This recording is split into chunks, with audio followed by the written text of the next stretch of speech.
Сегодня исполняется 82 года генералу армии в отставке Семенову Владимиру Магомедовичу. Уважаемый Владимир Магомедович, мы от всей души поздравляем вас с днем рождения, желаем крепкого здоровья, кавказского долголетия, счастья и процветания. Ваш жизненный путь, ваше служение Отечеству, верность принципам чести, мудрость – безусловный пример для подражания молодежи. Мы гордимся тем, что у нашего народа есть такой сын. Наверное, сложно найти среди карачаево-балкарцев того, кто не знал бы, кто такой Владимир Магомедович, но все же напомним. Советский и российский военачальник, главнокомандующий сухопутными войсками вооруженных сил СССР, а затем и России, заместитель министра обороны, генерал армии в отставке. С 1999 по 2003 год президент Карачаево-Черкесской республики. Владимир Семенов родился в Карачаево-Черкесии.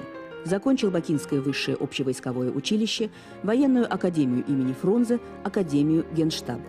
Прошел все ступени командирской лестницы, от командира взвода до главнокомандующего сухопутными войсками. Получил звание генерала армии.